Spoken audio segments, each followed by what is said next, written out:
Ako ang itinakwil na asawa ng emperador, at pinalaki ko ang isang prinsipe sa loob ng maraming taon. Nang maluklok siya sa trono, syempre gusto kong suklian niya ang pag-aaruga ko sa kanya. Kung gayon, ano ang gusto mo? Syempre, gusto kong maging pinakamarangal na babae sa palasyong ito. Matapos kong matanggap ang utos, natahimik na lang ako. Lumalabas na ang pinakamarangal na babae, bukod sa Empress, ay pwede rin palang maging Empress Dowager. Ang gusto ko ay maging Empress. Empress, isang malaking pagkakamali, kaya, bilang Empress Dowager, wala akong nagawa kundi piliting makuha ang loob ng emperador. Pero 9 na taon na ang lumipas, at hindi pa rin umuusad ang progreso ko sa kanya. Bilang isang transmigrator, hindi na natiis ng noble consort. Gusto mong gawin yan dito sa palasyo. Masyadong wild. Umubo rin ang Empress. Naaalala ko sa dati kong buhay, nasunog ka ng buhay sa isang malaking apoy sa loob ng 3 araw at 3 gabi. Gawa yun ng emperador. Hindi. Ako ang gumawa nun. Ang Empress ay isang reincarnator. Sa dati niyang buhay, isa siyang matinding tagapagtanggol ng feudal na moralidad. Nalaman niyang may masamang balak pala ang Empress Dowager sa emperador. Diretso niya akong sinunog ng buhay. Nang mabunyag ang lahat, hinatulan siya ng kamatayan ng emperador. Pagkatapos niyang muling mabuhay, nagbago ang isip niya at nagsimula na lang magpabeya. Pero dahil sa mga alaala niya mula sa dati niyang buhay, may nabuo akong kapana-panabik na hinala. May puwang ako sa puso ng emperador, at gusto pa niya akong ipaghiganti. Sinulyapan ako ng Empress. Ang pinatay ko ay ang Empress Dowager.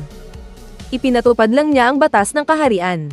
Huwag kang masyadong umasa. Nag-isip sandali ang noble consort.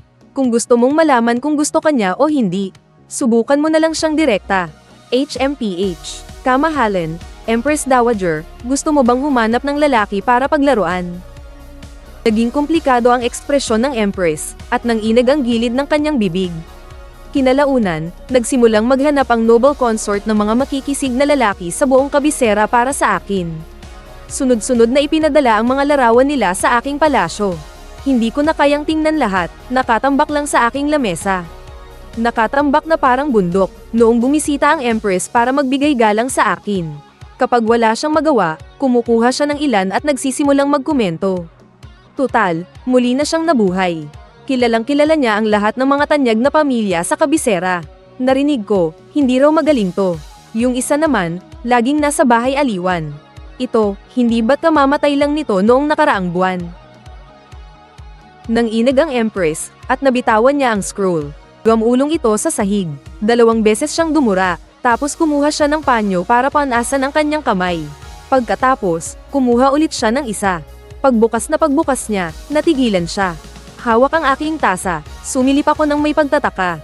Aba, pwede to Natauhan ng Empress. Malawak talaga ang koneksyon ng noble consort. Pati ba naman larawan ng prinsipe regente, nakuha niya. Bigla akong napaubo. Sobra na talaga ang noble consort. Palala ng palala ang mga pinipili niya. Inagaw ko ang larawan mula sa kamay ng Empress at itinapon palabas ng pinto. Gamulong pababa ang scroll sa mga baitang, at huminto sa tabi ng isang kulay dilaw na kasuotan. Ina, ano na naman ang ginagawa mo? Siya ang nakababata kong tiyuhin, model. Hindi naman ako interesado sa Prince Regent, pero kung umasta ang emperador, parang hindi niya ako tinatratong babae. Naiinis ako kapag nakikita ko. Magkasing edad lang kami ng tiyuhin mong yun. Wala ba akong pwedeng gawin? Hinayla-hila ng Empress ang damit ko. Sa tingin ko hindi pwede. Itinuturing siyang bayaw mo. Empress, kahit hindi ka magsalita, walang mag-aakalang pipi ka. Nagbingi-bingihan ng emperador, itinago lang niya ang painting. At ibinalik sa mesa. Inang Reyna, tama na ang kalokohan. Pinaghirapan kong gawin kang Empress Dowager. Huwag ka nang gumawa ng isyo na pag-uusapan ng buong korte. Basta na lang binuklat ng emperador ang mga scroll sa mesa, at tumingin sa 4 o 5 tao. Nawalan na siya agad ng interes. Itinapon niya ang karamihan sa mga scroll. Sabi niya nang may pandidiri, mga pangkaraniwan lang naman. Napilitan lang kami ng Empress dahil sa aura niya. Tumango kami at sumang-ayon. Oo nga, mga shock sila. Sakto namang pumasok na tumatakbo ang noble consort, may dalang malaking bungkos ng mga scroll. Nakangiting sinabi ng emperador, noble consort, mukhang marami kang libreng oras nitong mga nakaraang araw. Ay, ikaw pala, kamahalan. Mabilis na tumakbo ang noble consort at nagtago sa likod ko. Itinapon na lang ng emperador ang lahat ng scroll sa labas ng pinto, at malinis na pumalakpak. At doon mismo nagsimula siyang Mainermon. Isang empress, walang ginagawang matino, araw-araw nagbabara. Anong klaseng asal yan? Oy, hindi niya ako binanggit. Kusa akong tumayo sa tabi ng emperador. Eksakto. Sa tingin ko rin, anong klaseng asal yan? Nagkindatan at nagsenyasan ng empress at noble consort, ipinapakita ang kanilang pagkadismaya sa akin. Humarap ang emperador at sinabing nagngingit-ngit ang mga ngipin. Lalo na ikaw, isa kang empress dowager, pero ikaw pa ang pasimuno sa kalokohan nila araw-araw. Napahiya ako, emperador. Ipinakuha niya ang lahat ng scroll na dala ng noble consort.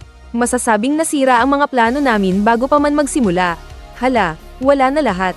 Itinaas ng noble consort ang kanyang kilay. Hindi, meron pa ako. Ipinasok niya ang isang kamay sa loob ng kanyang damit.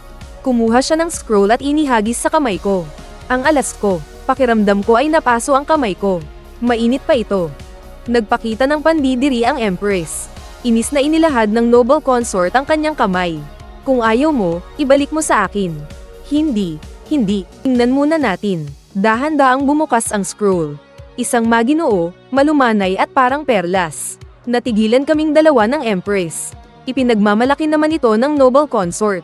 Malusog at makisig, walang asawa, at walang masasamang bisyo.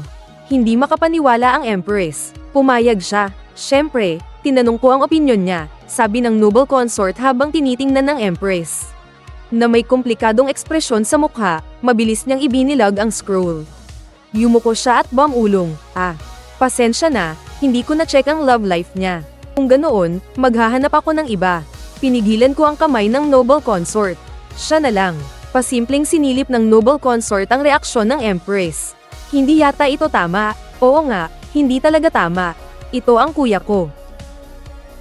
Aayusin ko kagad. Napakabilis ng mahal na consort. Kinabukasan, lingid sa kaalaman ng Imperatress, ipinag-ayos niya ako ng isang pagkikita kasama ang kapatid niya sa tabi ng daming lake. Ang apelyido ng pamilya ng Imperatress ay Shen. Ang kapatid niyang si Shen Ziyu ay ang rektor ng Imperial Academy. Ngayon, ang lawa sa hardin ng palasyo ay may manipis na yelo. Nakasuot si Shen Ziyu ng manipis na kasuotan. Mula sa kanyang manggas, kumuha siya ng isang magandang pampainit ng kamay at iniabot sa akin. Alam niyang palagi akong giniginaw. Tinanggap ko ang pampainit ng kamay. Nakita kong namumula sa lamig ang dulo ng ilong at tainga ni Shen Ziyu, kaya agad akong nagutos na kumuha ng makapal na balabal. Pagkatapos ay dinala ko siya sa isang lugar na hindi maangin, kung saan inamin ko ang masamang balak ng mahal na consort. Bumantong hininga si Shen Ziyu. Hindi siya tumingala. Kung wala siyang gusto, edi kalimutan na lang. Sanay na naman ako. 9 na taon na. Kung hindi, magpapatuloy na lang ako sa paglalaro ng baraha kasama ang Imperatress at ang mahal na consort. Ang problema, palagi akong talo. Halos maubos na ang yaman ko. Nag-isip ng matagal si Shen Ziyu. Kung wala siyang gusto, itatakas na lang kita mula sa palasyo. Noong araw, anabangan ko siya sa daan na palaging dinadaanan ng mga iskolar ng Imperial Academy palabas ng palasyo. Pinigilan ko si Shen Ziyu at nakiusap na personal siyang magturo sa batang emperador. Matagal na kaming magkakilala at inaalagaan namin ng isa't isa. Hindi tayo pwedeng parehong masayang dito sa palasyo. May mga kaibigan ako. Ang Imperatress at ang mahal na consort ay mabuti sa akin. Mabuti ba talaga sa'yo? Inabot ni Shen Ziyu at kinuha ang gintong ipit mula sa buhok ko. Inilagay niya ito sa kanyang palad at paulit-ulit na tinimbang. Isa ka pa namang inang Imperatress, pero nagsusuot ka lang ng isang gold-plated na phoenix hairpin. Gaano na ba kalaki ang natalo mo? Halos kalahating buwan na akong laging talo. Dumudugo na ang puso ko, pero nagmatigas pa rin ako. Hindi naman sa hindi ko kayang bumili ng tunay na ginto, pero mas sulit kasi ang gold-plated. Itinago ni Shen Ziyu ang hairpin. Sabi niya, huwag mo nang isuot yan, nagmumukha kang matanda. Ibalik mo sa akin yan agad. Ang orihinal ng phoenix hairpin na yan ay regalo sa akin ng emperador noong araw na ako'y kinoronahang inang Imperatress. Umatras si Shen Ziyu at itinago ang kanyang mga kamay sa likod. Tinanggal ko ang maliit na mesa sa gitna at damamba sa kanya para agawin ito. Shen Ziyu, tumigil ka na sa pakikipaglaro. Kung malalaman ito ng emperador, patay ako. At sa sandaling iyon, biglang bumukas ng malakas ang pinto. Inang Imperatress, alam mo na sigurong katapusan mo na. Mukhang nahuli ako ng isang hakbang. Ang guro ko'y malapit nang maging ama ko. Bigla akong nanigas sa aking kinatatayuan, hindi alam ang gagawin. Biglang may kamay na humawak sa baywang ko. Hindi ganoon kabilis ang inyong lingkod. Siya mismo ang nagsuot pabalik ng phoenix hairpin sa buhok ko. Saka lang ako bumangon mula sa kinauupuan ko at lumapit sa emperador. Nandito ka para ihatid ang balabal, alam mong giniginaw si inang Imperatrice. Hindi ko akalain na sa sobrang ginaw ay napunta ka na sa yakap ng aking guro. Inayos ni Shen Ziyu ang kanyang damit, at sinabing, ang balabal ay inihanda ng mahal na inang Imperatrice para sa inyong lingkod. Naabala pa po kayo, kamahalin.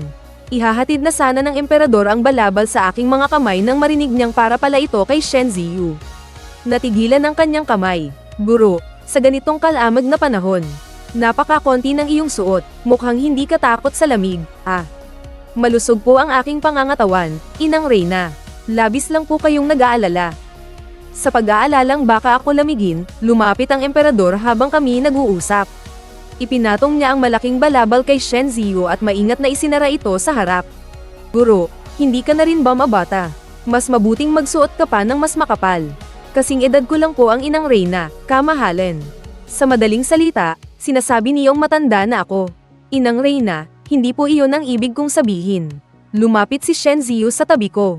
Sinaman niya ng tingin ng emperador at sarkastikong nagsalita. Tumatanda na, sa pagiging ina sa kung sino-sino. Bago pa man makapagsalita ang emperador, nagbigay pugay na si Shen Ziyu at nagpaalam.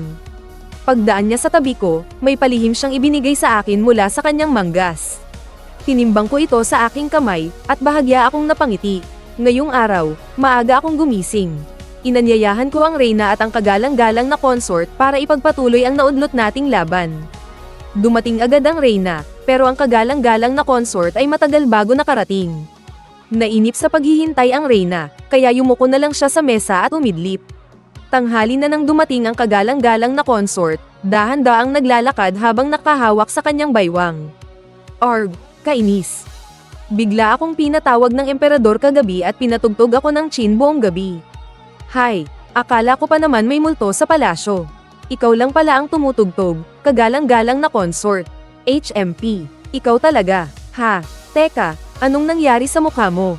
Sa maputing mukha ng kagalang-galang na consort, ay may ilang manipis na pulang marka.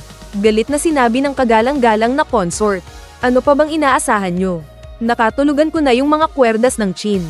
Hindi namin napigilan ng Reyna na matawan ng malakas. Nainis ang kagalang-galang na consort. Sige lang, tumawa kayo, sabi niya ng pilit ang ngiti. Sige, tawa pa. Tingnan natin kung makatawa pa kayo mamaya kapag natalo na kayo sa baraha. Tumingin sa akin ang Reyna. Hindi ba't natalo na ng inang Reyna pati ang kanyang phoenix hairpin? Balak mo bang sumali ng walang taya? Napangiti ako at inilabas mula sa aking manggas ang isang supot. Tingnan ninyo kung ano to. Mabilis ko itong binuksan. Mga kumikinang na ginto, na nakaagaw ng atensyon ng lahat. Hala, binigyan ka ng pera ng batang emperador. Huwag mo nang alamin kung sinong nagbigay. Naglaban kami mula umaga hanggang gabi. Hanggang sa may dumating na di inaasahang bisita.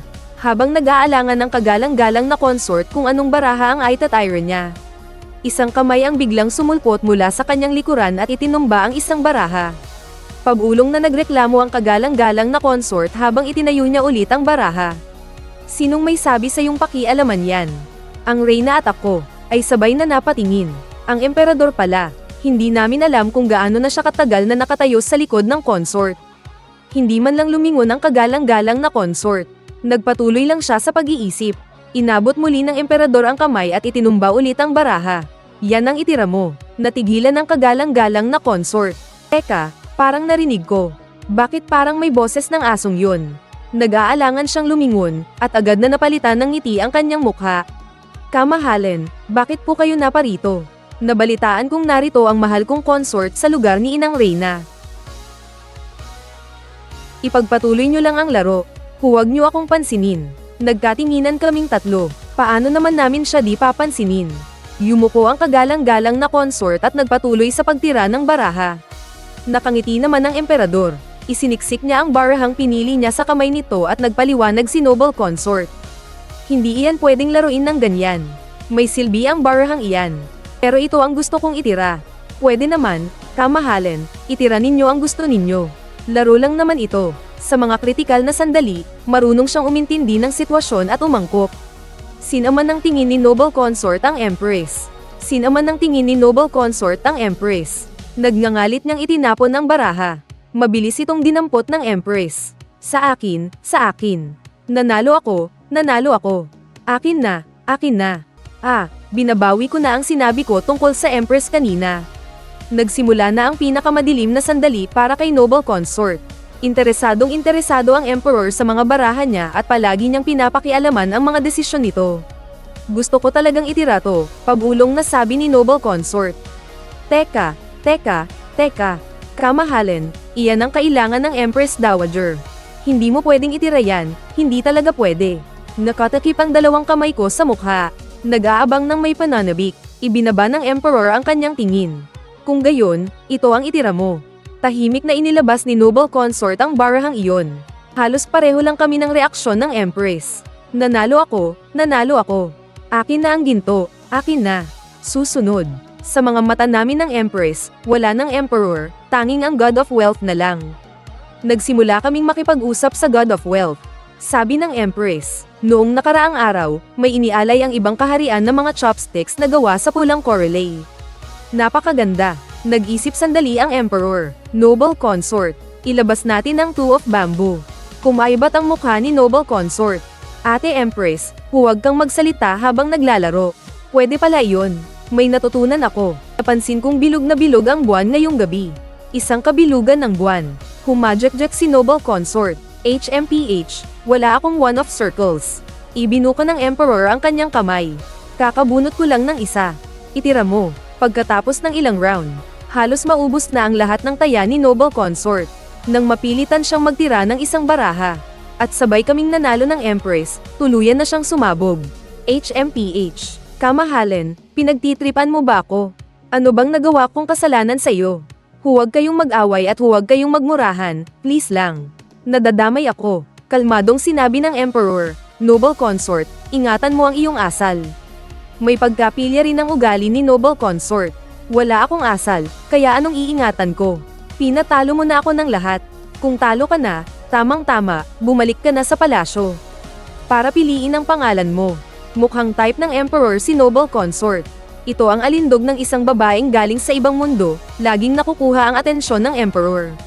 Naramdaman ng Empress na hindi maganda ang sitwasyon kaya mabilis siyang tumakas. Naiwan na lang kaming dalawa ng Emperor na magkaharap. Nasiyahan ka ba sa laro ngayong araw? Tiningnan ko ang mga ginto sa mesa. Oo naman, masaya. Bihira akong sumagot. Dumampot siya ng isang barra ng ginto. Kung gayon, bakit ang dami mo pa ring pera? Ito ba ang tinutukoy mo? Bigay ito sa akin ni Shen Ziyu. Alam niyang malaki ang talo ko. Binitawan ng Emperor ang hawak niya. Gamulong ang barra ng ginto sa gilid ng mesa. Napakalapit pala ng relasyon ninyo. Inaayusan mo pa siya ng damit. Binibigyan ka niya ng ginto. Malapit na ba iyon? Noong mga taon na iyon sa malamig na palasyo, kami ni Shen Ziyu. At ikaw, hindi ba't nagtutulungan tayong mabuhay? Noong nag-aaral si Shen Ziyu sa Akademya ng Imperyo, madalas siyang binubuli ng kanyang mga kaklase. Sa pinakamalalamig na araw, basang-basa ang kanyang damit. Habang mag-isa siyang naglalakad sa daanan ng palasyo, pinigilan ko siya. Namumutla ang kanyang mukha, at nanginginig ang kanyang mga ngipin sa ginaw. Pinatuyo ko ang kanyang damit, kapalit ng pagtuturo niya sa batang prinsipe. Pumayag siya, at doon din nagsimula. Nahami na ang katawan ni Shen Ziyu at hindi na niya kinaya ang lamig. Bibigyan ko siya ng damit, at tungkol naman sa pera. Noong mga nakaraang taon, madalas akong binibigyan ni Shen Ziyu ng pera para bigyan ang mga tauhan sa palasyo.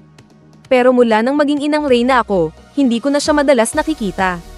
Kaya hindi ko na kailangang gumastos. Tumingin ang emperador sa maliwanag na buwan sa labas ng bintana. Humina ang boses niya, ang tanging kasama ko lang noon ay ikaw, ate. Bago siya naging emperador, ate, ang tawag niya sa akin. Pagkatapos niyang maging emperador, tinawag na niya akong inang reyna. Hindi ko siya sinagot, matagal siyang nanahimik bago tumayo. Isa ka ng inang reyna ngayon. Dapat kang lumayo sa mga opisyal ng korte. Naiinis ako kapag naririnig ko iyan. Itinulak ko siya palabas ng pinto.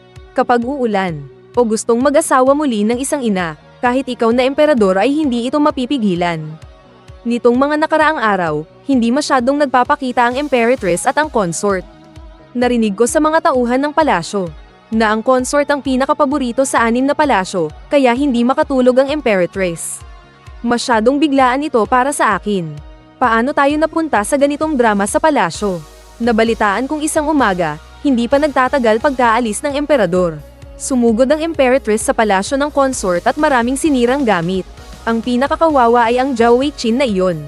Kahit na sobra ang ginawa ng Imperatrice, mas sinusuportahan pa rin siya ng lahat sa palasyo. Sinisisi lang nila ang consort sa pagiging arogante at mayabang nito. Gabi-gabing walang tigil ang tugtugan, na labis na nakaaapekto sa mga kalapit na palasyo.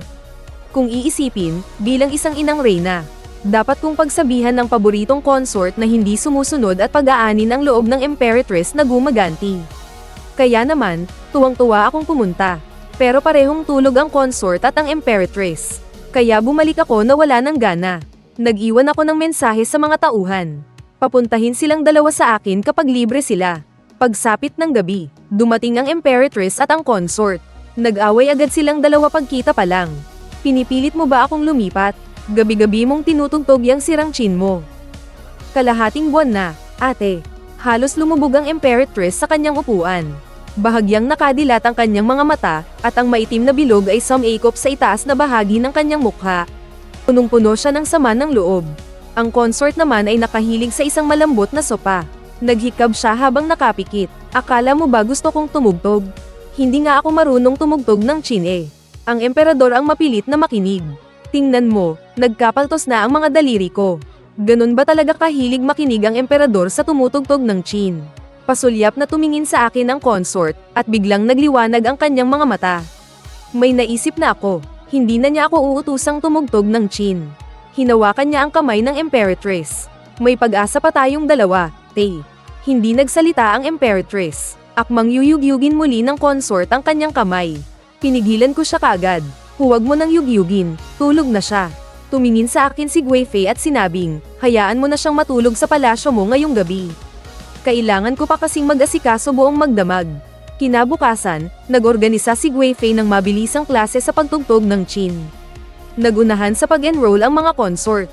Para matutunan ng pambihirang pyesa ni Guifei sa Gukan, pumunta rin ako para makinig ng kalahating araw. Talagang walang maipipintas sa galing ni Guifei sa pagtugtog. Pero sa kalagitnaan, may kumwestiyon sa kakayahan niya. Iyan ba ang tinatawag na pagtugtog ng chin? Isang kahihiyan sa sining. Niyakap ni Guifei ang kanyang chin at ngumiti. Pero gusto ng kamahalan ng ganitong klase ng hindi pangkaraniwang talento ko. Nagkatinginan ang lahat, at mas lalo pang ginanahan sa pag-aaral. Hindi nagtagal, ang buong 6 na palasyo ay napuno ng tunog ng mga instrumento, isang nakabibinging ingay. 3 araw itong hindi tumigil. Nabalitaan ko na noong mga araw na iyon. Hindi pa man nakakarating ang emperador sa palasyo ni Guifei, tinatakpan na niya ang kanyang mga tainga. At bumabalik na lang sa dinaanan niya. Dahil ako, ang Empress Dowager, ay nakatira sa likuran. Medyo matahimik pa rin, nang walang magawa isang gabi. Nadala ako sa kapaligiran nitong mga nakaraang araw, kaya naglabas din ako ng chin sa hardin. Inilabas ng mga tagapagsilbi ang umiikot na parol na regalo ni Guifei ilang araw na ang nakalipas at sinindihan ang kandila. Unti-unting lumiwanag ang parol at nagsimulang umikot sa gitnang ehe nito. Ang kakaiba at makulay na tanawin ay sumasalamin sa buong pavilion, na para bang nasa isang panaginip ng isang diwata. Magaling talagang pumili ng regalo si Guifei. Bahagya akong napangiti, dahan-daang hinaplos ng aking mga daliri ang mga kwerdas, at ang tunog ay damaloy na parang tubig. Pagkatapos ng isang kanta, narinig ko ang pamilyar na boses na iyon mula sa may pintuan. Marunong ka rin palang tumugtog ng chin. Pumasok ang emperador mula sa pintuan. Sabi niya sa mahinahong boses habang naglalakad, masyadong maingay sa ibang lugar. Kaya dito na lang ako dumaan. Marami pa akong alam. Kaunting chin, chess, kaligrafiya, at pagpipinta. Marunong din akong magluto, at marunong din akong sumayaw, malas mo lang. Napangiti ang emperador nang marinig iyon. Sinimulan niyang ibahin ang usapan at binanggit ang umiikot na parol. Ang pagkakagawa ng parol na ito ay napakaganda, bihira lang makakita ng ganito. Ganito kaingat, naisip ko lang na ang boring niya. Walang gana kong sinagot, regalo sa akin ni Guifei. Bahagya siyang napatitig, ikinumpas niya ang kanyang kamay, at may lumapit para patayin ang kandila. Biglang dumilim ang hardin. Nanatili akong nakatayo, Kumunat ang noo ko. Hindi mo ba kayang makita na masaya ako? Hindi siya nakonsensya, sa halip ay kalmado siyang nagsalita. Tinutulungan ka ni Guifei na makipag-ugnayan kay Shen Ziyu. Sino ang nakakaalam kung sino talaga ang nagbigay ng parol na iyan? Huminga ako ng malalim. Mukhang mag-aaway na kami. Inutusan ko ang isang tagapagsilbi na itago muna ang Qin, para hindi ito mabasag mamaya. Ano naman kung si Shen Ziyu ang nagbigay? Magkaibigang matalik naman talaga kami ni Shen Ziyu. Ang kaunti kong alam sa Qin, chess, kaligrapiya, at pagpipinta ay siya ang nagturo. Pati na rin ang Qin na iyon, regalo niya sa akin. Sa bawat salitang binibitawan ko, lalong dumidilim ang mukha ng emperador. Kaya tinuruan kanyang tumugtog ng Phoenix Court ng Phoenix. Hindi, ako ang nagkusa na matutunan iyon. Iyon lang ang kantang alam ko. Nakatayo ako sa ilalim ng ambi habang nakikipagtalo sa kanya. Galit na galit siya. Matagal siyang hindi nakapagsalita, bago marahas na tumalikod at umalis. Naglabas ng utos ang emperador na mahigpit na ipinagbabawal ang pagtugtog ng musika sa 6 na palasyo. Nabalitaan kong pagkatanggap ni Guifei ng utos, agad niyang ibinato ang kanyang Qin. Ngumisi siya ng masama, lalabanan mo ako. Kahit na iba na ang araw ngayon. Pero napakaganda ng sikat ng araw. Ang sarap sa pakiramdam ng init nito sa katawan. Maganda ang gising ng Empress, kaya inaya niya akong lumabas. Naghanda na raw ng kala na gawa sa pulang putik ang noble consort sa may gazebo sa tabi ng Ming Lake, para raw mag-init ng tsaa. Nakalimutan kong sabihin, wala na sa pabor ng emperador ang noble consort ngayon. Gusto niya itong ipagdiwang. Noong malapit na kami sa Ming Lake, natanong namin sa malayo ang noble consort. Sabay kaming napahinto dahil may kasama siyang lalaki. Nagtutulakan at naghihilahan sila. Hindi ko alam kung ano ang ginagawa nila. Basta mukhang matindi ang nangyayari. Tumingin ako sa Empress. Gusto mo bang bumalik na lang muna sa palasyo ko? Tumingin din sa akin ang Empress. Hindi mo ba sila papakialaman? Nag-alinlangan ako saglit. Ayon sa patakaran, ikaw ang Empress, kaya ikaw dapat ang mauna. Kung hindi mo kaya, saka ako kikilos. Kaso sabay tayong nagpakita. Wala akong karapatang magsalita. Ikaw ang namumuno sa buong palasyo. Umakbang ako ng kaunti, at atubiling lumingon sa Empress. Sigurado ka bang ayaw mong bumalik sa palasyo ko? Ngumiti lang ang mahal na Empress. Bigla niya akong itinulak paarap at sumigaw, narito na ang mahal na Empress Dowager. Sabay na napatingin sa amin ang noble consort at ang lalaki. Aayusin ko na sana ang tindig ko para magmukhang kagalang-galang. Handa na sanang pagsabihan ang noble consort, pero nang makita ko ang mukha ng lalaki, agad akong tumakbo. Bilis, takbo. Ang Regent Prince yun. Hindi naintindihan ng Empress ang sitwasyon. Hinayla ko siya sa pagtakbo. Nababaliw ka na ba? Bawal tumakbo sa loob ng palasyo. Dinala ko siya sa isang tagong lugar. Sumilip kami mula sa gilid ng pader para tignan silang dalawa. Dada pa rin ng dada ang Empress. Empress at Empress Dowager tayo. Tapos tatakbo tayo na parang tinatakasan ng kamatayan. Aakalain ng iba na may rebelyon sa palasyo. Tinakpan ko ang bibig niya. Malapit na rin naman. Ang Regent Prince at ang noble consort yun. Nanlaki ang mga mata ng Empress. Tinapak niya ang kamay ko. Ang Regent Prince. Ibig sabihin ba nun, kapag nag-alsa siya, hindi na ako magiging Empress? Sukon ako. May normal pa bang tao sa paligid ko? Nag-isip akong mabuti. Kung magtagumpay ang Regent Prince sa pag-agaw sa trono, ano kaya ang magiging katapusan natin? Ibig sabihin, ikaw ang magiging Empress Dowager, at ako ang magiging Grand Empress Dowager. Inirapan ako ng Empress. Ano namang koneksyon nun? Hindi ko naman sinabi kung bilang buhay na tao o bilang pangalan sa lapida. Namatay na ako minsan. Wala na akong pakialam. Kumpiyansang lumabas ang Empress para ituloy ang pakikipagkita sa noble consort. Napapadyak na lang ako at sumunod. Pagbalik namin sa tabi ng Ming Lake, ang noble consort na lang na mukhang guilty ang nandoon. Masigasig niya kaming pinag-ihaw ng pagkain. Kumakain ako ng inihaw na kamote. Hinihipan ko ito para lumamig. Nakita ng Empress na abala lang ako sa pagkain. Kaya siya na ang nagtanong tungkol sa noble consort at sa Regent Prince. Mahabang kwento. May ipinangako kasi ako sa kanya noon. Ngayon, gusto ko nang bumawi sa usapan, pero ayaw niya akong tigilan. Ano bang ipinangako mo sa kanya? Pumayag akong tulungan siyang makipagkita sa isang tao. Hindi ko masyadong naintindihan, nagtataka kong sinabi. May tao pa ba sa buong mundo na hindi kayang makita ng Regent Prince? Noong panahon ng yumaong emperador, ang rehente ay ang pinakabata niyang kapatid. Palagi siyang kumikilos ng kakaiba. Malaya siyang nakakapasok at labas sa palasyo. Saglit na nag-isip ang Imperatrice. At saka ako tinanong, matagal na ang balon na Imperatrice dito sa palasyo. Nakita mo na ba ang rehente? Oo naman, ilang beses ko na siyang nakasalubong sa Cold Palace. Madalas siyang mang-akit ng mga dama sa Cold Palace noon. Teka. Kahit pagsamahin pa ang dalawang buhay ko, hindi ko kailanman narinig na babaero ang rehente. Pero hindi naman ako nagsisinungaling. Ilang taon na ang nakalipas, mahilig pumunta sa Cold Palace ang batang prinsipe para maglaro. Kapag may nakita siyang medyo maganda, tatanungin niya, ikaw ba yun? At iba pang mga tanong tulad ng bakit hindi siya hinahanap. Sumilip ang consort, nginuso niya ako, kaya tinanong ka rin niya. Tinanong niya ako kaya ang pinakamaganda sa Cold Palace. Ilang araw lang, ako na ang tinanong niya. Anong isinagot mo? Noong oras na yun, agad akong lumuhad. At sumigaw, kamahalin, patawarin niyo po ako. Matalino kong itinaas ang kilay ko. Alam niyo ba, pagkatapos noon, ginamit na ng buong Cold Palace ang diskarte ko. Kaya hindi na siya bumalik. Inilahad ng Imperatrice ang kanyang mga kamay para magpainit sa apoy. Hindi ba't halata naman? Naghahanap siya ng isang tao. Isang tao na nasa Cold Palace. Tumingin siya sa akin at itinuro ang palaman ng kamote sa gilid ng bibig ko. Palamang, ikaw ang hinahanap niya. Ako naman, kinuha ko ang panyo para panasan ang bibig ko. Bakit naman niya ako hahanapin? Sapat na ang kulay ng buhay ko.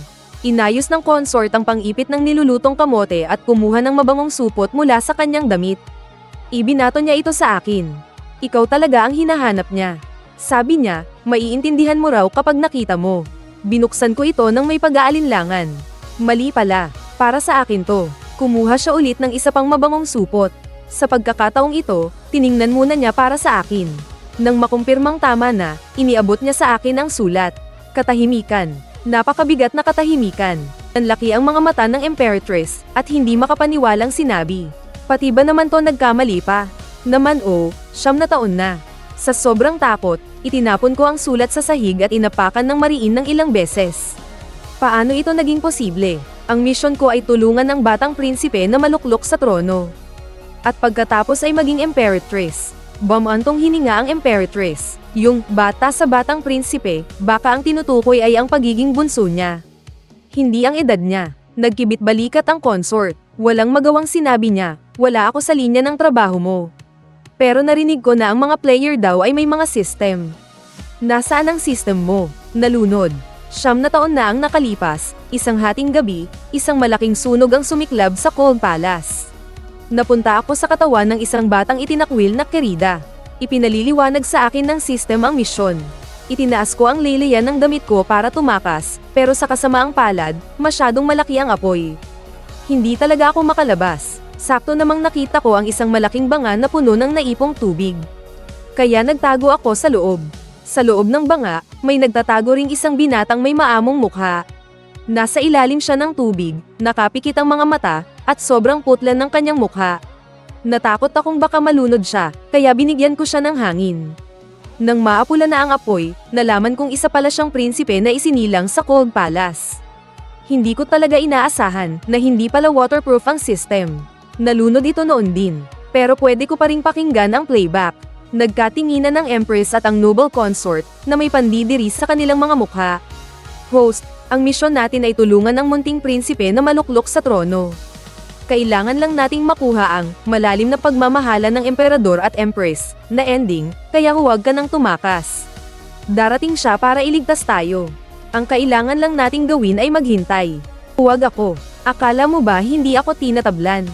Globe, asterisk hinampas ko ang mesa. Bigla kong napagtanto, ganoon pala iyon. Kaya pala ang hirap-hirap ng misyon ko. Dapat pala ay siya ang magliligtas sa akin mula sa Cold Palace. Tapos, aakyat siya sa trono, at ako ang magiging empress. Naman, sayang lang pala ang lahat ng paghihirap ko sa loob ng maraming taon. Anong gagawin ko ngayon? Samahan mo siyang magrebelde, nawala ang kunot sa noo ng empress. Ayos, sumandal siya. Sa wakas, nagkakaroon na rin ng kwenta ang buhay na to. Nagkibit balikat ang noble consort. Puntahan mo muna siya bago ka magdesisyon. 9 na taon ka na niyang hinihintay. Sinulyapan ko siya ng masama. Magkano ba ang ibinayad niya sa'yo? Bigyan mo ako ng kalahati at pupunta ako. Initigan ng Empress ang noble consort, habang umiikot ang mga mata nito na tila may iniisip.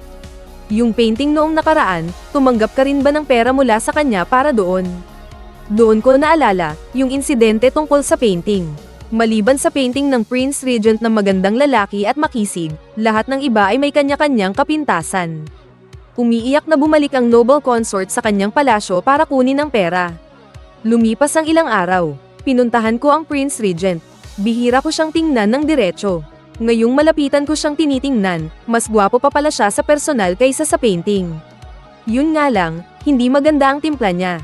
Alam mo ba, sa loob ng ilang taon, hinalugog ko ang mga nasunog na lugar at hinanap ka sa buong Cold Palace. Akala ko noon, nahuli na ako, napatay ka na. Sorry, pasensya na talaga, maagang nasira ang system ko. Hindi pagkakaunawaan lang talaga to.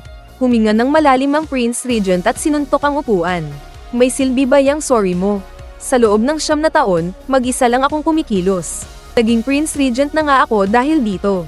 Mula sa maluwag niyang manggas, naghagis siya ng isang itim na parihabang bagay sa mesa. Dahil alam kong makikita kita ngayon. Espesyal ko tong dinala para sa'yo. Ano ba to? Ginawan mo ko ng memorial tablet.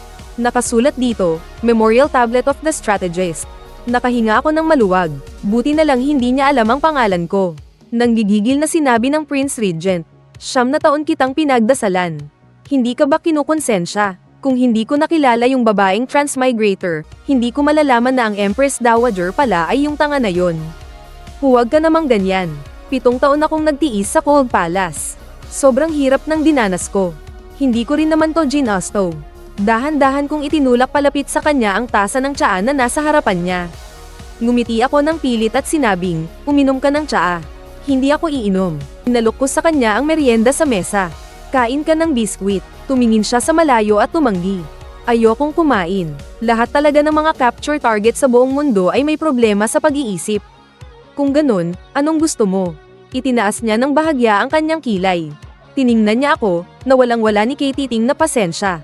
Talaga ba, yung 9 na taon na nasayang, hindi mo ba gustong bumawi? Bakit ba ganito Cap 8 ang kapalaran ko?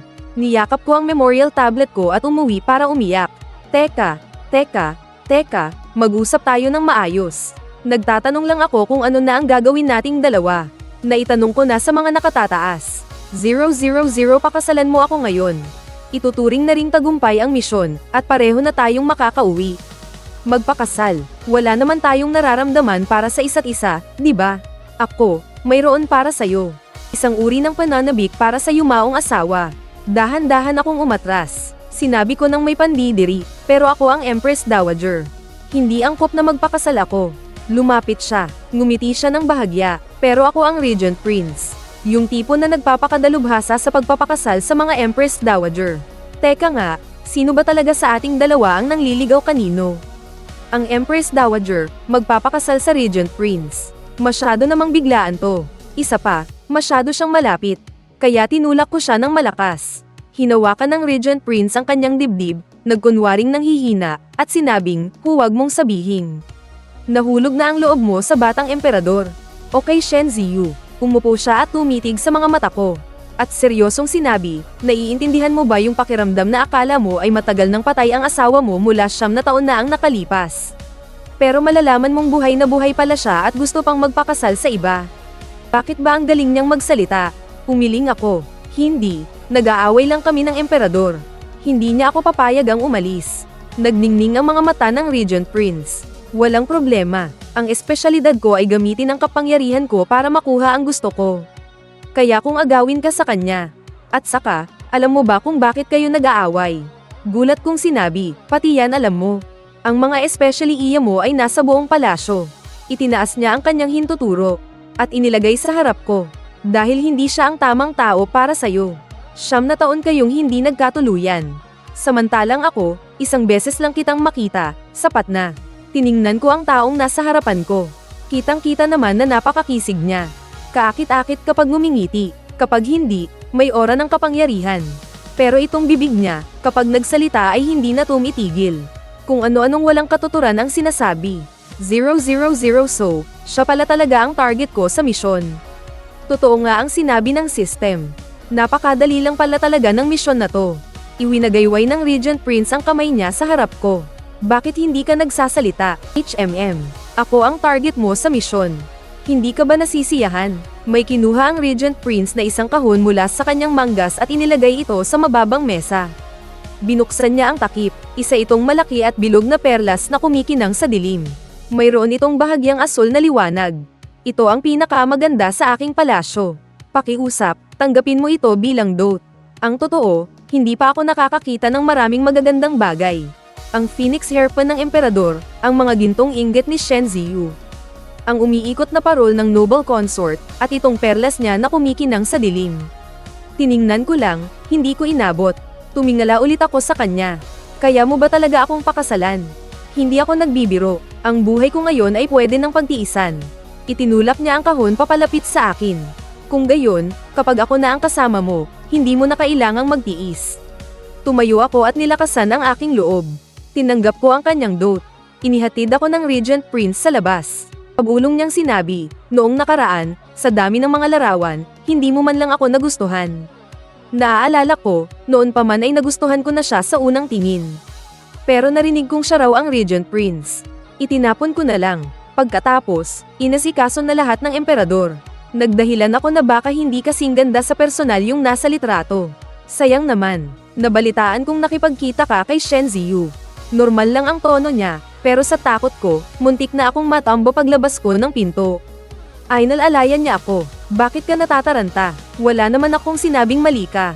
Nanghihinayang lang ako, kaunti na lang sana, tayo na ang nagkatadhana. Tumingin siya sa mga pilik mata ko at bahagyang ngumiti. Ipinakita niya ang isang banayad at mahinahong kilos. Matagal ko nang inalam kung paano ka nabuhay sa loob ng 9 na taon. Magaling kang humanap ng saya sa gitna ng hirap, habang inaalagaan at pinalalaki ang prinsipe. At tinuturuan mo pa ang mga kaklase ni Shen Ziyu, natuto ka pa ng sining, chess, at pagpipinta. Sana mas maaga kitang nakilala.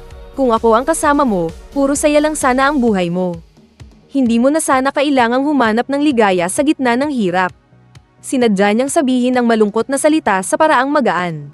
May halong pagbibiro, pero hindi ako natawa. Medyo natulala lang ako. Bigla siyang nagreklamo. Kung hindi lang dahil sa isang tanga sa malamig na palasyo noon, na laging sumisigaw ng kamahalan, patawarin niyo ako sa lahat ng makita niya. Baka matagal na kitang nahanap. Bahagyang umikot ang mga daliri ko. Pilit akong tumawa. Oo nga, oo nga. Malaki na ang ipinagbago ng isang babae sa edad na 18. Siguro hindi niya naaalala na ako yun 9 na taon na ang nakalipas, di ba? Paglabas namin, sumalubong sa akin ang malakas na hangin at nyebe. Mas lalo kong ibinaba ang ulo ko. Mabilis niyang hinubad ang kanyang balabal. Inilagay niya ito sa aking mga balikat mula sa likuran. Bumalik ka na at maglaro. Hintayin mo akong pakasalan ka. Kung maaari, ano ang gusto mong gawin ko? Dahan-dahan niyang itinali ang sintas ng damit ko bago niya ipinagpatuloy ang sinasabi niya. Sa paglalaro ng baraha, huwag kang maghintay sa iisang baraha mula simula hanggang dulo. Masyado kang matigas ang ulo. Nakapagtataka kung hindi ka matatalo. Akala ko pa naman may sasabihin siyang importante. Ipinakita ko ang aking pagkainis. Mahirap na nga para sa akin ang makabuo lang ng panalong kamay. Pero kung alam ng iba kung anong baraha ang kailangan mo, hindi nila ibibigay sa iyo yun. Tumingin siya sa akin ng diretso, tila napakaseryoso ng kanyang mga mata. Inilahad niya ang kanyang kamay. Ako si Lu Hui, Ziri. Yunji. Huli ng 9 na taon. Matagumpay na pagkikita, nang malaman ng consort at ng Emperatrice, na malapit ko nang matapos ang aking misyon at makakauwi na. Pareho silang nalungkot, pumunta silang dalawa sa palasyo ko para magdaos ng isang paalamang salo-salo. Sa huli, nalasing kaming lahat. Ang Emperatrice, hawak ang lalagyan ng alak, ay bumantong hininga habang namumugto ang mga mata at sinabing, mas mabuti pa ring maging mission girl. Mayroon pang inaasahan. Ako na isang muling nabuhay, kamatayan lang ang mahihintay ko. Pagkatapos kong mamatay, baka mabuhay na naman ako ulit. At least ikaw, nasa sarili mong katawan. Kaming mga napunta sa ibang mundo. Kung swertehin, makakabalik kami kapag namatay kami. Kung malas, dito na kami tatanda at mamamatay sa ibang lugar. Itinaas ko ang aking kopeta, na may mapait na ngiti. Pero lagi ko kayong kinaiinggitan. Nagagawa nyo ang kahit anong gusto nyo. Hindi nyo kailangang magpakyut sa kung sinong lalaki. Alam naman ng lahat na kaming mga may misyon ay tinatawag na mga sip-sip. Nagsumikap ako ng husto sa loob ng 9 na taon. Anong resulta? Naging Empress Dowager ako. Inakbayan ko ang consort, at tumingin sa kanya ng malabo ang paningin. Naiintindihan mo ba yung pakiramdam na nakakatawa pero hindi? Inalag ng Imperatress ang walang lamang lalagyan ng alak. Pag-ulong niyang sinabi, kung gusto mong maging Imperatress, ibibigay ko sa'yo. Sino bang may pakialam na maging noble consort? Napabuntong hininga ako. Gusto ko lang mag-cellphone. Mag-scroll ng mga short video. Hay. Agad na bumalat ang malungkot na pakiramdam. Tumayo ang noble consort. Ang dahilan kung bakit tayo masayang nagkakatipon dito ngayon ay para sa ating mabuting kaibigan. Ay, ano nga ulit ang pangalan mo? Noong ako pa si Mengpo, sana sinampal ko na siya ng 2 beses para hindi na ako naging Empress. Pinagsama kami ng noble consort ng Empress sa harap niya, at idiniin ang aming mga ulo pababa gamit ang kanyang kamay. Gumawa siya ng posture na parang may binabalak, dahil ayaw mong maging Empress Dowager. Ayaw mong maging Empress, at ako'y isang babae lang. Bakit hindi na lang natin utusan ang Regent na mag-aklas at itakas tayong lahat? Magandang ideya. Bakit hindi mo sinabi yan dati? Hahaha, kasi noble consort ako dati, di ba? Yung tipo na maganda pa ang takbo ng buhay. Napatahimik na lang ang Empress. Sa ilang salita lang, umabot na ang usapan nila sa kung sa Hangzhou o sa Yangzhou maninirahan. Nag-aalangan akong itinaas ang aking kamay. Siyempre, ayokong magrebelde kapag nagbago ang kapangyarihan sa imperyo. Ang mga tao ang magdurusa. Kahit na hindi ko gusto ang emperor. Pinaghihigpitan niya ako, pero wala naman siyang ginawang sapat na dahilan para patalsikin siya, di ba? Mga sis, hindi naman ganoon kabigat ang kasalanan niya. Sabi ng Empress, pinatay niya ako dati. Sabi ng noble consort, minaltrato niya ako. Tumingin sa akin ang Empress at ang noble consort. Nag-isip ako at sinabing, magalang niya akong tinanggihan. At saka, sa totoo lang, lahat naman tayo ay may kanya-kanyang problema. Sinisisi mo pa ang biktima, ano? Nagsimula na si Fenzing. Ang Empress ay isang arsonist sa dati niyang buhay. Niloko naman ng noble consort ang Regent. Ako lang yata ang medyo normal dito. Sumagot ang noble consort, kahit anong sabihin mo sa Empress, ayos lang. Pero ako ay isang soang palad na dalagang dinukot. Ikaw na nagpalaki ng bata para maging jowa. Nagsalita rin ang Empress, sa dati kong buhay, nag-aalis ako ng mga traidor para sa bansa. Ang noble consort ay isang manloloko. Ikaw na nagpalaki ng bata para maging jowa. Lumipas ang ilang araw. Nag-propose ang Regent sa korte na pakasalan ng Empress Dowager. Narinig ko na mariin itong tinutulan ng censorate. Malinaw ang dahilan, labag ito sa mga ritual at batas. Kahit na hindi ko man lang nakita ang yumaong emperor, hindi ko pa rin matatakasan ang aking estado bilang isa sa kanyang mga asawa. Bahagyang ngumiti si Lu Hui at tumingin sa pinuno ng mga censor, si Lord Song. Binawi niya ang isang ulat. Pagkalipas ng 2 araw, sa mga restaurant sa kabisera, nagsimulang kumalat ang mga chismis tungkol sa relasyon ni Censor Song at ng kanyang biyudang hipag. Nagpadala pa si Lu Hui ng mga inakmang picture book para may paglibangan kami. Pumili na naman siya ng isang morning court session para mag-propose na pakasalan ang Empress Dowager. Sinabi niyang sumuko siya sa kalagitnaan noong huli, pero kalaunan ay na-inspire siya sa kwento ni Censor Song. Nagpa siya siyang subukang muli. Sa pagkakataong ito, walang nang-ahas na magsalita mula sa censorate. Pero may mga tumutol pa rin. Ang Empress Dowager ay ang adoptive mother ng kasalukuyang Emperor Longzheng. Hindi siya isang ordinaryong babae mula sa isang marangal na pamilya. Sa lahat ng mga dinastiya, mayroon lamang mga kaso ng Empress Dowager na nagpakasal sa mas mababang ranggo, pero wala pang mas mababang ranggo na nagpakasal sa kanya. Nang makarating sa akin ang mga salitang iyon ni Shen Ziyu, taos-puso akong naantig.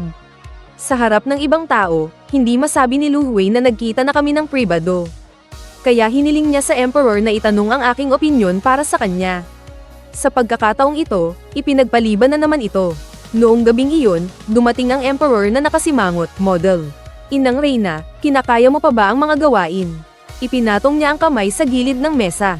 Marahan siyang kumatok ng 2 beses. Una si Shen Ziyu, tapos ang tiyo ng emperador. Tumingin siya sa akin ng pasulyap. Inayos ko ang aking pagtayo. Kinakaya ko pa naman. Hindi ko naman nakakalimutan. Tinaasan siya ng kilay ng emperador na may pagtataka. Nakukuha mo ba ang punto sa mga sinasabi ko? Oo naman. Sabihin mo kay Lu Hui, payag akong pakasalan siya. Pati ba naman pag-aasawa, ginagawa mong biro? Tumingin ako sa kanya.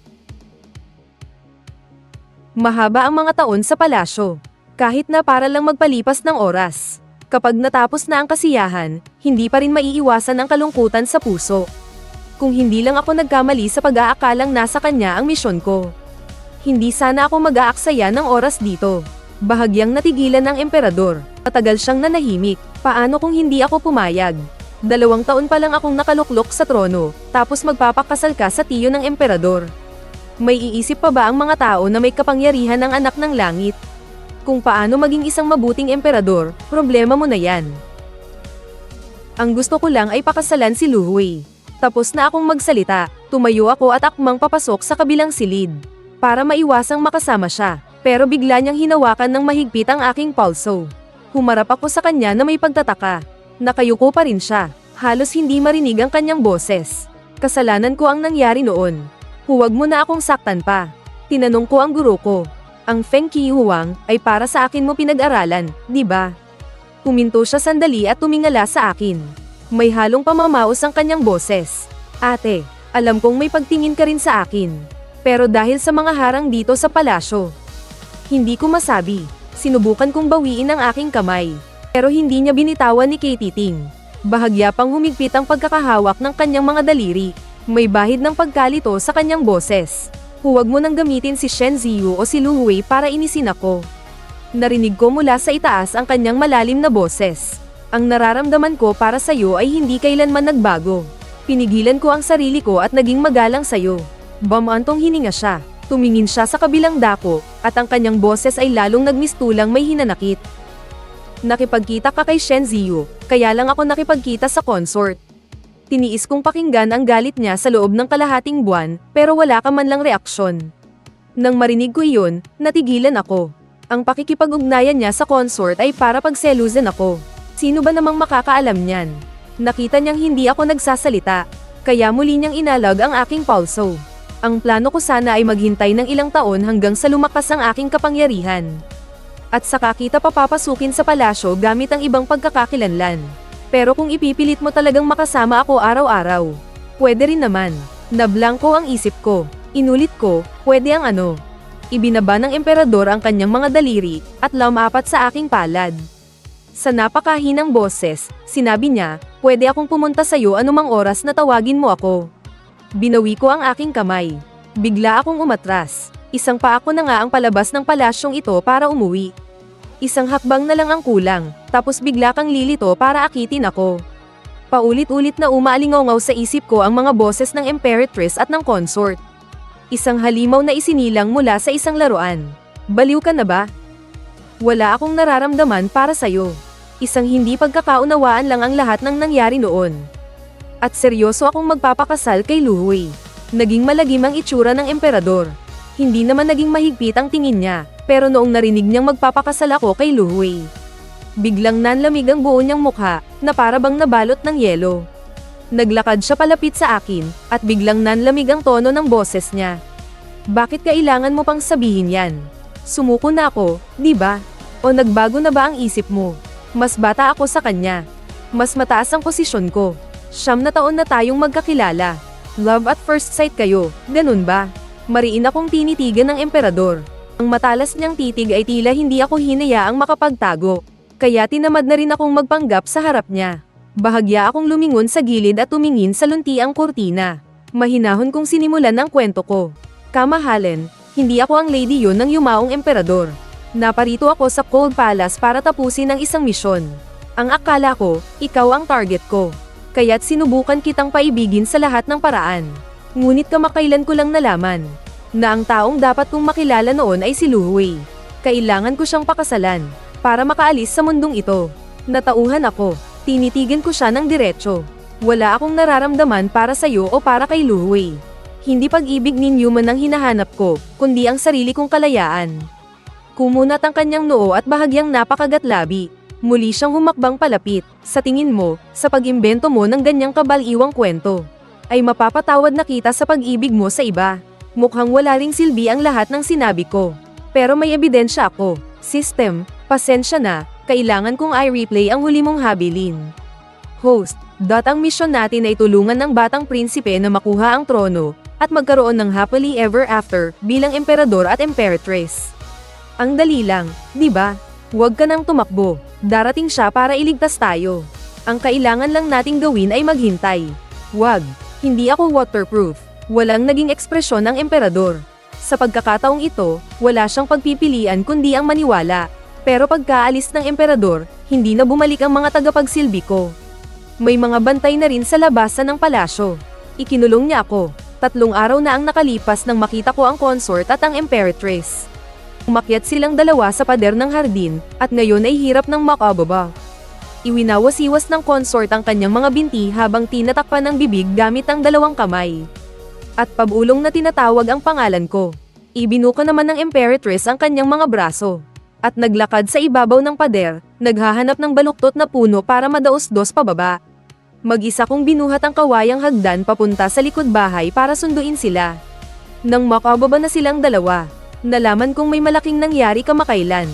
Sa korte ng umaga, sinabi ng emperador na ang Empress Dowager, dahil sa alok ng kasal ng Regent King, ay labis na napahiya. Dahilan para siya ay magkasakit ng malubha at hindi na makabangon. Nagulat ang buong korte. Lahat ay napaluhod sa sahig. Ngunit hindi naniwala ang Regent King.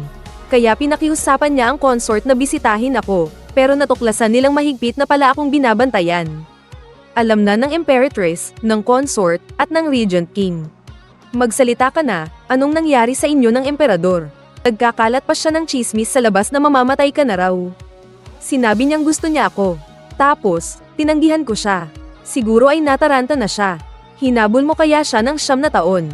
Tapos tinanggihan siya at gusto pang pakasalan ng tiyuhin niya. Nakapagtataka na hindi siya nag-aalala. Sinundot ng Imperatress ang ulo niya. Huwag mong isipin na romantiko ang emperador. Ginagamit lang niya ang Imperatress Balo para sa kanyang mga plano. Para supuin ang kapangyarihan ng rehente. 2 buhay na ang naranasan ng Imperatress. Talagang kilala niya ang emperador. Nakaakyat siya sa trono ng dragon mula sa Cold Palace. Dahil lahat iyon sa kanyang matalas na pananaw sa politika at mahusay na mga pamamaraan. Kung pipilitin ng rehente na magpakamatay ang Imperatress Balo, habang buhay siyang isusumpa ng mga tao.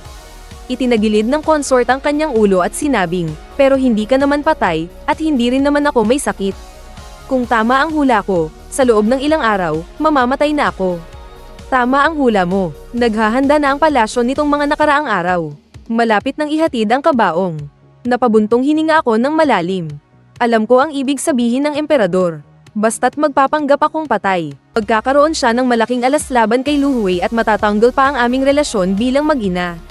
2 ibon sa isang bato. Ganyan talaga siya. May 2 pagpipilian ka. Una, manatili rito at magkaroon ng masalimuot na pag-iibigan kasama ang emperador. Pangalawa, tumakas sa palasyo at pakasalan ng rehente. Happy ending. Alin ang pipiliin mo? May pagpipilian ba ako? Parehong mukhang masama ang 2 iyan. Ang manatili para sa masalimuot na pag-iibigan sa emperador ay hinding-hindi maaari. Laban ito sa aking orihinal na hangarin. Ang pagtakas sa palasyo para pakasalan ng rehente ay katumbas ng pagbubunyag sa kasinungalingan ng emperador sa harap ng buong mundo. Alam ng lahat, mula noong 15 taong gulang ako, pinalaki ko ang kasalukuyang emperador sa Cold Palace sa loob ng 7 taon. Pagkatapos umakyat sa trono ng emperador, labis siyang nagpapasalamat. Ginawa niya akong Imperatress Balo para makuha ang puso ng mga mamamayan. Sa mata ng lahat, kami ay isang modelo ng isang mapagmahal na ina at isang masunuring anak. Kung malalaman ng mga tao na ayaw niya akong mag-asawa at lihim niyang ikinukulong ang Imperatress Balo, at pinagbintangan pa ang tiyuhin ng emperador, tiyak na magdudulot ito ng maraming gulo. Magdudulot ito ng kaguluhan. Nakinig ang consort sa aking pagsusuri. Lalong kumunat ang kanyang noo. Ipinagtatanggol mo pa pala ang lintik na emperador na iyon. Hindi rin ito pwede. Hindi ko ipinagtatanggol ang emperador. Pinapanatili ko lang ang katatagan ng pamamahala. Naiintindihan ako ng Imperatress. Hindi maaaring isapanganib ang buong bansa sa gulo para lamang sa personal na pag-ibig at sama ng loob. Hindi talaga maaaring magkasama ang emperador at ang rehente. Kung dadagdag pa ako, mapapabilis lang nito ang kanilang hidwaan. Lalo lang titindi ang tensyon. Kahit na sinabi ni Lu Hui na nagtanong na siya sa itaas, na kapag pinakasalan ko siya ay makakabalik na ako. Paano kung hindi ako makauwi? Magiging alanganin iyon. Inalis ng consort ang kanyang gintong panusok sa buhok. At sinundot ang nagbabagang uling. Sino ang makapagsasabi sa akin kung ano ang susunod nating plano? Humiga ako. Pinikit ko ang aking mga mata. Sinabi mong tumakas sa palasyo, paano tayo tatakas? Napag-alaman kong may kasunduan na pala si Lu Hui sa kanya. Basta't gusto kong umalis. Nag-ayos na siya ng mga tao sa palasyo para ihatid ako palabas ng lungsod. Hindi masamang tao si Lu Hui. Mapagkakatiwalaan ang kanyang mga salita. Hawak ng consort ang gintong panusok at gumuhit sa nagbabagang uling. Para siyang naguukit ng mga salita. Umalis ka na lang. Kung makakauwi ka, kahit na gumuho pa ang langit dito. Wala kang kasalanan. Sige na, umalis ka na. Kung aalis din si Lu Hui, wala nang magiging problema rito. Tumayo ako. Naglakad ako sa ilalim ng silong at tumingala sa langit. Ang hangin araw-araw, kahit pa ang mahinang simoy, ay sobrang lamig. 9 na taon na akong nakatira sa palasyo, pero ang mga araw ngayong taon ang pinakamatagal. Inawian ko ang noble consort at ang empress, at isa-isa silang lumapit. Ngayong malapit na akong umalis sa palasyong ito, tila nagising ang lahat ng alaala ng nakalipas na 9 na taon. Lumubog ako sa malaking banga ng tubig. 15 anyos ako nang makilala ko ang emperador. Napakasama ng pagkain sa Cold Palace, at wala akong perang panlagay. Hindi talaga maganda ang buhay namin ng batang prinsipe, at sinamantala pa ng punong eunuch na hawakan ang kamay ko. Hindi ko siya kayang galitin, kaya tiniis ko na lang. Nang malaman ito ng batang prinsipe, binasag niya ang kamay nito gamit ang isang piraso ng tiha. Lalong humirap ang buhay namin. Madalas kaming nakaupong magkatalikod. Madalas akong himatayin sa gutom. Nasa may tarangkahan ako ng Cold Palace nang makilala ko si Lu Hui. Wala pa akong 16 anyos. Narinig ko sa mga eunuch na ang mahal na prinsipe ay naghahanap pala ng babae sa Cold Palace. Nakita ako ng eunuch na iyon. Sa matinis na boses, sinabi niya, dapat bilisan na ng iba dyan. Hindi ako naglakas loob na tumingin kay Lu Hui. Nagmamadali na lang akong lumuhad sa lupa at nagmakaawa para sa buhay ko. 17 anyos ako nang makilala ko si Shen Ziyu sa isang sulok ng pader ng palasyo. Sa isang sulok ng Cold Palace, pinatuyo ko ang mga damit niya at tinanong kung sino ba talaga ang nang-aapi sa kanya. Ayaw niyang sabihin, kaya inutusan ko ang batang prinsipe na palihim na sundan si Shen Ziyu. Nang matandaan na niya kung sino-sino sila, hinintay namin ang pagkakataong naka-duty sila sa palasyo. Nagpanggap akong isang ligaw na kaluluwa at tinakat silang lahat hanggang sa mag-iiyak sila sa takot. Pagkatapos kong maging 17 anyos, dahil mayaman na si Shen Ziyu, naging mayaman na rin ako. Tinuruan ni Shen Ziyu ang batang prinsipe na magbasa. Ang iniisip ko lang ay kung anong kakainin sa tanghalian. Naging komportable at payapa ang 2 taon na iyon. Hanggang sa taong 19 anyos ako, nakaalis na ang batang prinsipe sa Cold Palace. Pumunta siya sa tabi ng emperador. Paminsan-minsan ay bumabalik siya para bisitahin ako. Kinukwento niya ang mga nangyayari sa labas. Wala naman akong ibang ginagawa. Nagpaturo ako kay Shen Ziyu ng Qin, chess, kaligrapiya, at pagpinta. 20 anyos ako noon. Natutunan kong tugtugin ang Funky Yuang. Si Shen Ziyu naman ay naging opisyal na ng korte. Hindi na siya madalas makapunta sa Cold Palace. Ang batang prinsipe na lang ang dumadalaw kapag may pagkakataon. Wala nang eunuch na naglakas loob na pahirapan ako. Lumipas ang 2 taon na ganito. Naging emperador ang batang prinsipe. Lumipat ako rito mula sa Cold Palace. Naging pinakabatang empress dowager ako. Nakilala ko ang sawang-sawa na sa mundong empress na 7 beses nang nabuhay muli. At ang isip batang noble consort na galing sa ibang mundo. Pinigilan ko ang aking ngiti. Humiling ako. Mali. Isa na siyang isip batang babae ngayon. Tulala ang noble consort at ang empress sa pakikinig, at bigla ko silang ginaising sa katotohanan. Sabay silang lumingon palayo at pinunasan ang gilid ng kanilang mga mata. Tumalikod ako at pumasok sa loob ng kwarto, at nagsimulang mag-impake ng mga gamit. Naghahanda para tumakas sa palasyo. Mabilis na sumunod papasok ang noble consort. Kung ganoon, kailan ko sasabihan ng Prince Regent? Inilabas ko mula sa aparador ang perlas na kumikinang sa dilim. Seryoso kong sinabi sa kanya, ibigay mo ito sa kanya. Sabihin mong ayoko nang magpakasal sa kanya. Kung gusto pa rin niya akong tulungang umalis sa palasyo, maghihintay ako rito ngayong gabi. Hawak ng noble consort ang perlas, nag-aalangan siyang nagsabi. Paano kung ayaw niya? Mag-iiwan ako ng huling habilin bago ako mamatay. Sasabihin doon na hindi ang Prince Regent ang dahilan ng pagkamatay ko. Sana'y huwag labis na magdalamhati ang kamahalan. At ibaling ang galit sa iba. Sinara ng Empress ang pinto. Kumunat ang noo niya. Gagawin mo bang totohanan ng pagpapanggap mong patay? Tumango ako, at kitang-kita ang determinasyon sa aking mga mata. Kung hindi ako makakalabas sa palasyong ito, habang buhay na lang akong kontrolado ng iba. Mapapahamak ko pa si Lu Hui. Dali-daling isinuksok pabalik ng consort ang perlas sa kamay ko. Hindi ko kayang iparating to. Hindi kita maaaring ipahamak. Kahit si Lu Hui o ang emperador, hinding-hindi sila papayag na mamatay ka. Hinawakan ko ang kamay niya, at pinilit siyang tumingin sa mga mata ko. Huwag kang umiyak. Nagtitiwala ako kay Lu Hui. Darating siya para iligtas ako. Isang haka-haka lang ang sinabi ko kanina, sabi ng Imperatress sa consort. Ayos lang. Kung hindi mo kaya, ako na ang maghahatid nito para sa'yo. Tumingin sa aming dalawa ang consort habang namumuo ang luha sa kanyang mga mata. Ako na. Hindi na muling naglakas loob ang consort na tumingin sa amin at tumakbo na siya paalis. Umakyat siya ulit ng pader pabalik sa dinaanan niya.